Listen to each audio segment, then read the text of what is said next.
Actually, this is a demo video.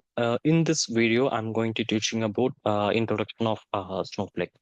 So I will show you what all the topics I'm going to cover on this video. So first one is welcome and introduction, and then Snowflake history, key features of Snowflake, overview of Snowflake architecture, and then Q&A.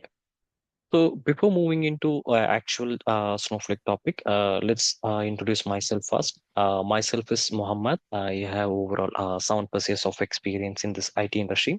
I have worked on the various databases like Oracle, Snowflake, Teradata, and then Hadoop.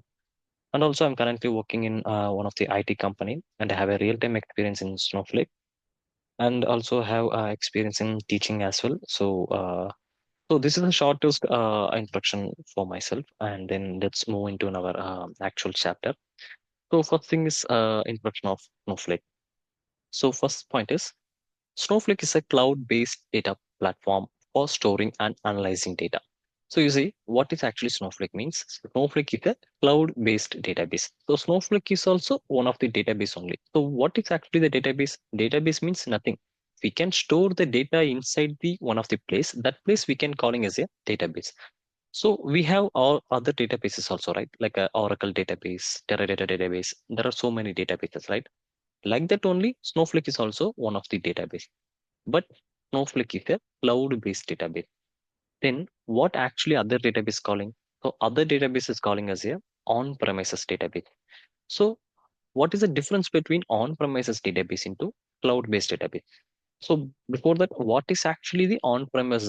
The term, the on-premises term, right? So what is actually that? On-premises means whatever the software if you are using, we need to install it in our system. So after that only you can accessing that software. So if you want accessing the Oracle means you should install it in your system. Then only you can access it in your Oracle database in your system. Otherwise, it's not a possible, right? But Snowflake is not like that. Snowflake, you don't want to install it in your system. You just go to the Snowflake account. You can create Snowflake account and then directly accessing the Snowflake database, and then you can store the data and accessing the data inside the Snowflake. So Snowflake is a cloud-based database, which means we can access the Snowflake account in any system. You want only record for the internet. If you have the internet and you have the Snowflake account link means, and before that you need a Snowflake account. So if you have the Snowflake account and if you have the Snowflake account link means you can access it in anywhere, any system. That's what actually the cloud-based. Let's take an example.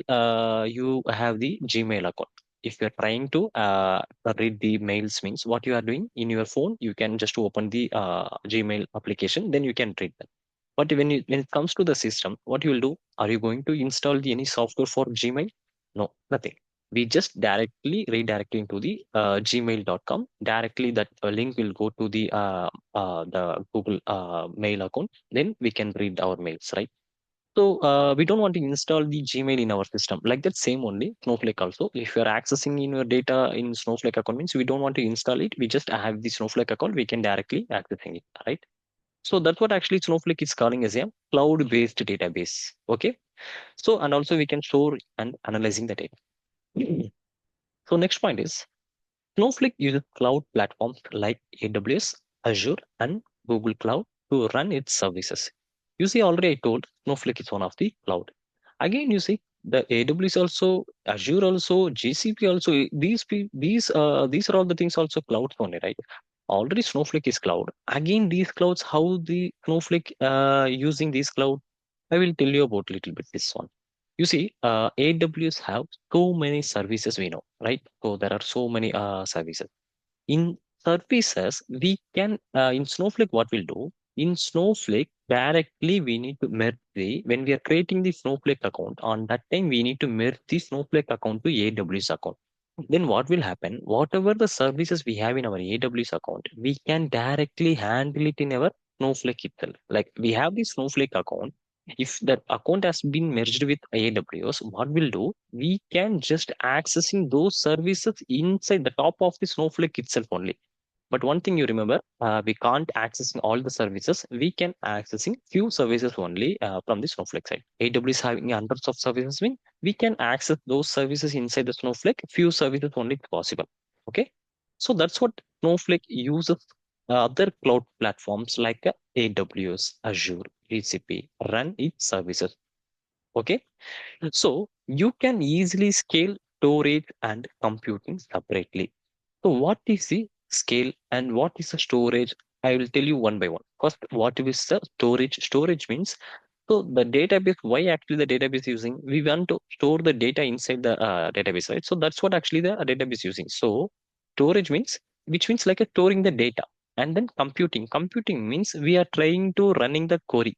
So we are processing the query. So query process is calling as a computing. Okay. So you see you can easily scale storage and computing separately. Then now we know what is storage and computing. Now what is this scale? So I will tell you one simple example. Like before that example, the scale means like we can whenever you want to increase that we can do, and whenever you want to decrease we can do. So that's what that everything is possible in Snowflake. So now I will tell you one example. Then you will get clear understanding for this scale. So let's consider you have one rubber band in your hand. So you, whenever you want to stretching increase, that rubber band will do increasing. Whenever you don't want, you just decrease the size of the stretching, right? So automatically it will be reducing the size. So like that only same this Snowflake will also do. So whenever if you are trying to add further more data, automatically the Snowflake will scaling up the storage mind. Whenever you're trying to run the biggest query, automatically the warehouse will be changing into biggest warehouse.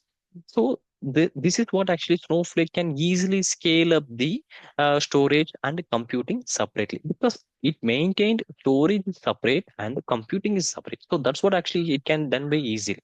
Okay. And then it supports all types of data like tables, JSON, and more. You see in real industry we have so many type of data, like we have structured data and semi-structured data.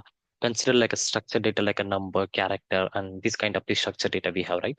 Like a semi-structured data you can consider like a JSON, XML, like these are all the Avro. There are so many semi-structured data also we have in Snowflake.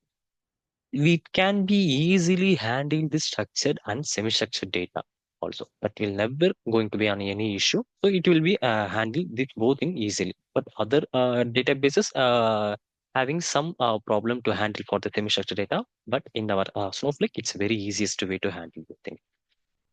Snowflake allows easy and secure data sharing between users. So who is the user?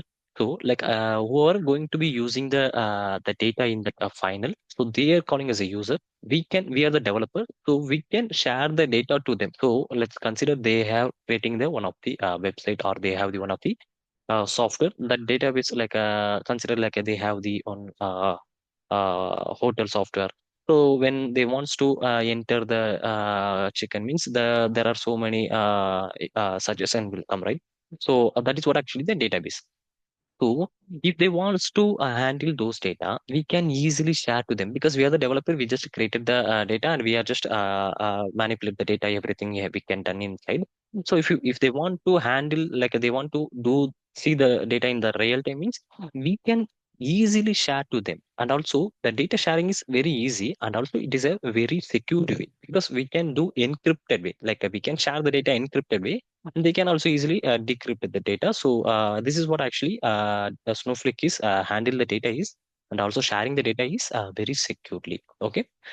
So there are so many things in we are going to cover up in future. So for now, it's I'm just telling for the very simple things only. Okay. So next thing is history of Snowflake. So actually, Snowflake was founded on 2012. There are three architects developed this one. So one is Benoit Dejveli, and another one is Perry Kronas, and then another one is Marcin Zukowski. Okay, these three people are developed for the Snowflake on 2012. Actually, these three people are Oracle architects previously, and they just decided to create one of the cloud-based data warehouse. They just started to creating on the Snowflake, and they officially launched in 2014, and it's majorly focusing on cloud-based data warehouse. Okay. So for users can start using like the companies are start using Snowflake and after 2014 only. You see like we have overall 10 years only completing for this Snowflake, but it is a very huge openings in here. The Snowflake it's taken only for 10 years and it grown very big now. Okay, very big now. Okay. So, and innovative approach. So it became the first platform to separate storage and compute. You see, like there are so many cloud platforms that came, right? But this is the first platform separating storage layer and compute layer. Storage means its purpose only storing the data. Compute means its purpose only processing the query. Okay, so it make it separate. So then the database processing and accessing things also happening for very quick way. So that will you will understand once we start Snowflake real time. Okay. Okay. So the next slide is key features of Snowflake. There are so many key features we have in Snowflake. As of now, I'm just telling some few things only. Okay. So multi-cloud compatibility. You see, Snowflake can supports AWS, Azure, and Google Cloud. So these three clouds are, as of now, very biggest market in these three clouds. All these three clouds, Snowflake can accept support. Okay. So because already I told, we can accessing their resources inside the Snowflake only. What we need to do, we need to merge the account Snowflake with any other cloud. So this will be happen very easily when we are creating the account. I will tell you about everything. Don't worry about it. Okay. So separation of compute and storage. Scale resources and independently. You see, I already told this separation is a very good feature in Snowflake. Compute and storage is a separate layer. If I'm telling to you now, that will not able to understand. When it comes to the real time, that will you will get real classes. On that time, you will get clarity of this. What is the separation of compute and storage? So as of now, you don't worry about it. So another feature is concurrency handling. So Snowflake is handling the query simultaneously. Like we have the A user and B user, like a C user. There are so many users. So all the users can execute their query simultaneously with using any one of the warehouse. So if someone will, you can consider like if someone sitting on the system and working on something. If you are we were working on one of the company. So there is a night shift guy and day shift guy. So day shift guy working on that same computer and night shift guy also will come and sitting in the same chair and he also start working on the same computer only. Okay. So you consider whenever the day shift guy logged out, after that only the night shift guy will can be login, right? So until the night shift guy wait for this day shift guy log out. So because one system cannot handle for multiple users and same time. One time can one person only handle the system. So that's what actually happened. But when it comes to the Snowflake, one person handling the one system, simultaneously other person also handling because it's happening in cloud, right? So everyone can accessing if anyone having the account means they can also handle they can also log in and will start their work and query processing and storing the data. So multiple users also simultaneously working on the same data warehouse. Okay. So next thing is data sharing. So I already told we can share the data easily and also it's a very secured way. So this is one of the feature in data sharing to one of the object we will do in future. Like I will tell you on that. It's a this is one of the feature, and then the another feature is a very good feature for the zero copy cloning. You see, like zero copy cloning means like that is one of the chapter I will explain it in future. The zero copy cloning, what will do? But I will tell you simply in here. So you consider there are one object called as a source object. When you are copying that source object and putting into the other place, it's a name as a called the name as a target object. So you see, like a source object having the 10 MB, if you're copying the 10 MB object and putting into the other place, that is also 10 MB. Then what will happen? Then 10 MB plus 10 MB, almost 20 MB will consume, right? But in Snowflake, what we'll do, if we are cloning the actual object, if you're cloning the object A and cloned object is object B, what will happen? This object B will never consume any data. So object A has 10 MB means then the object B doesn't have any data. So it just have it only for the object A. Okay. So this is what zero copy cloning, zero size of cloned data. Okay, I will understand this one. Might be when we start working on the time, you will get clarity of this. Okay. So the another thing is optimized storage. You see, Snowflake optimized many things. So we don't want to optimize it manually. That will be done by automatically in Snowflake. So because when we are trying to load the data in our Snowflake, usually other database what we are doing, we just do some partitioning manually. We are creating the partition update and we'll do try to load the partition places for those data that will done by manually. But in Snowflake, this micro partition is done also automatically in Snowflake itself. That is also not in user side. And also the data has been stored in a columnar format. I will tell about the columnar format in future cases. As of now, the columnar storage means usually the other database stored the data as a row by row, but Snowflake stored the data as a column by column. That is what actually calling as a columnar format. Okay. As I told already, there are so many features we have in Snowflake. As of now, I told for few features only, one by one, day by day, like we will learn that all the features in our real-time session. Okay. So next topic is Snowflake architecture. So Snowflake architecture is one of the very biggest thing. Like as of now, I can't explain everything now. I just explained to overview of Snowflake architecture. You see, Snowflake architecture means there are three layers contains. Consider you have one box. That box having three different layers. So first layer we can put something. Second layer we can put something. Third layer also we can put something. You see, like these three different stages of box having, right? Like that only Snowflake also having three different layers. So first layer we can call as a cloud service layers. In this cloud service layer is a brain of the Snowflake, because in this layer only having all the services whatever the Snowflake has. You see, metadata management, authentication, and query processing. There are so many cloud services we have, and also these are the services we are not going to work manually. This will taken care by Snowflake itself automatically. So this is also one of the very good features. So so many features it will be done by Snowflake itself. In our user side or developer side, nothing work in manually. Okay. So the another layer is query processing layer is here one of the second layer which we have handling all the queries. Let's consider if you are trying to executing the query means what will happen. This query will be hitting Snowflake in our second layer. That is what our query processing layer. Like in query processing layer, it's a you consider this is a engine of the car. So what will happen? The car will start or executing with car will not never start without engine, right? Like only the Snowflake also work based on this query processing layer only. Whenever we are trying to executing that query, that query processing engine will start executing, which means there are some warehouses we have. There are some virtual warehouses we have inside the query processing layer. If I'm telling everything now means that will get you confused state only. As of now, I have leave it as of it like we have there are some virtual warehouses which is used to processing the query. Okay, you think like this only. Like let me explain briefly in our picture class. Okay.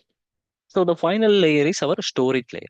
Storage layer means nothing. We can store the data inside the Snowflake, right? That will be goes to the third layer of the storage layer. So whenever we are trying to load the data, it automatically goes to the third layer. Okay.